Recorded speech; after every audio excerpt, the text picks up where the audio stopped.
Started off with $500 for rent, and then it went up to $1,000. But I had to have my 4th open heart surgery. Oh my gosh. And you have a nice big window out the back plus 2 on the side? Mm-hmm. This is a really spacious design for such a tiny space. Yeah. Hi everyone, I'm Autumn here at CheapRVliving, and today we are with Tina and her Roadtrek. Hi Tina. Hi, how you doing? I'm doing great, how are you? Good. I'd love to hear a bit about your Roadtrek. Okay, it's a 93 Versatile 190. I had some health problems recently that I had to have my 4th open heart surgery. Oh my gosh. So I had to stay with a friend on his back porch, and as I got better, I was able to get the disability. Yeah. And with the disability, I was able to afford to get this, because when you have those operations, I now have a mechanical valve and a pulmonary artificial valve. Wow. So that was a lot to take on. Yes. And it's a lot to learn. And this is a lot to learn, but I'm doing it. But you're doing it, so that's a really serious surgery. Are you okay? Yeah. I do what I can do. Okay. Yeah. I'm a lot slower, but each day, hopefully I'll be getting better. You know, actually, a lot of our viewers will ask the question, how to do this lifestyle when there are serious medical things going on, and open heart surgery is really serious. You just take it like one step at a time. I didn't have a choice. I had to do this. Yeah. So I did it. When you say you didn't have a choice, do you mean for the nomadic life or for the surgery or both? Both. They kept on raising the rent. Yeah. It was at a trailer park. I started off with $500 for rent, and then it went up to $1,000 when I was working 2 jobs. Yeah. And plus I was doing DoorDash, and I was taking care of my mom because she had the hospice. My daughter was graduating from high school. So, I mean, just everything was just compounded. And, you know, I'm like, I'm doing it. Yeah. Just, you have to do it. At that point, you just have to. You have to find the way. I like showing other people on my channel that you can do this, even when the times are really hard. Tell our viewers what your channel is. It's called Tina's the Outsider. Tina's the Outsider? Uh-huh. Tina's the Outsider. Check that out, folks. Gosh, would it be okay if we took a look? Yeah. Okay, so you're right now in the cab. These chairs actually spin. Oh, nice. This one actually spins, and I have food storage in this one. And I have my old fridge that I used in the minivan. And I have my Blue Eddy power station, but I also have up to 200 watts of solar on the van. I also have a diesel heater. Oh, yeah. How is that working out? Good. I love it. Where is that one? Underneath the bed. Okay, nice. And did that come with the van, or did you install it? My boyfriend installed it. I have my food in here. I can show you. Oh, yeah. Can you? That's a lot of storage. This is your pantry. Mm-hmm. I like your sticker. Oh, Tina the Outsider. Mm-hmm. Since I was always so sick, I was so different from everybody. And everybody just, you know, they were like, oh, you're sick. Oh. So kind of made me feel like the outsider. Yeah. And so, it just stuck. And then with different relationships and all that, I wasn't good enough for the people. So the outsider just fit. Did you almost come to own it? Like, that's right, I'm the outsider. Yes. Yep. Yes. I'm the outsider. You know, I'm doing things my way, and I can still do it. Yes. And I'm okay with it. I love that. That's an inspiring thing there. It's a lot of space. Mm-hmm. I bet this felt great after a minivan. Oh, God, yes.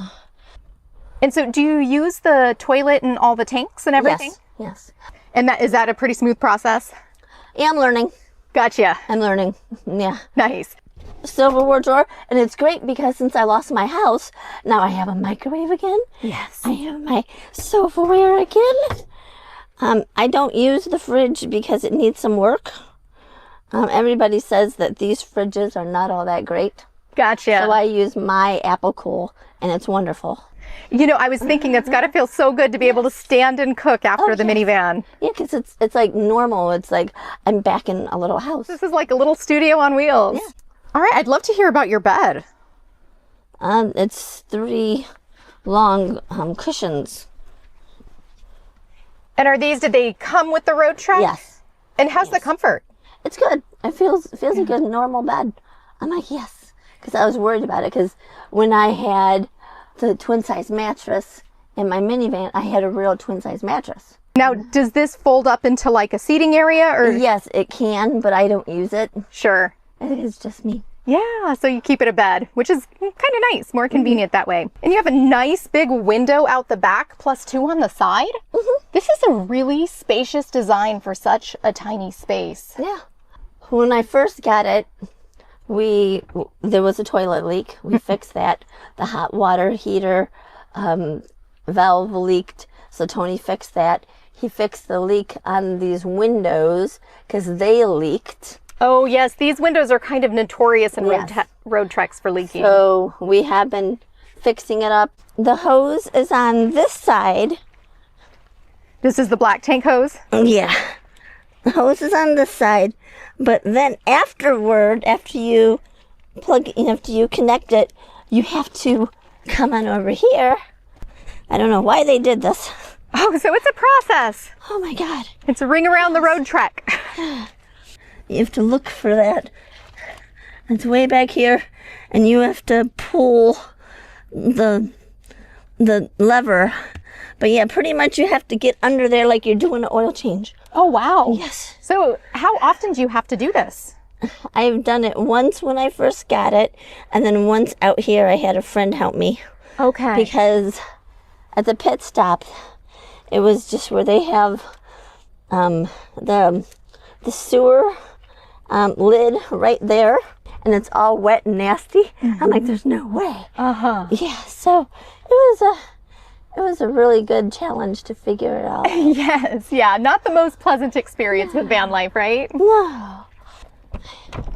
Okay. Oh, nice. That's a lot of storage. So when I go to the gas station, I come up to the diesel hose, and I turn off, take the knob off, and I put it in here. Nice. And so that way I get like a gallon, because you can't, if you overfill it, it'll slosh. Okay. So I've learned that. You only get like a gallon at a time. Gotcha. How long will a gallon last you? About 2 or 3 days. Okay. Yeah. All right, so that's good. Yes. We're going to try and get a paint job, because you can see that it needs a real good paint job because it's rusting. What color are you going to do? White. Nice. How's the process of kind of renovating it? Do you enjoy that? Yeah. It was fun. Nice. It was, I helped out Tony as much as I could. Tina, I'd be curious to hear, how is your family with you being on the road and your boyfriend with you being on the road? He's also a van lifer. He actually built out a Nissan 2015. That's why I met him. I met him on Facebook, the Michigan Facebook van life page. You know what I love about that story? We do get questions about how do you meet partners on the road. So there you go. Yeah. Yeah, van life, Facebook. When you are traveling solo as a woman, any safety concerns, any safety tips for the ladies out there? You just got to really watch your back and make sure that you look at all your surroundings.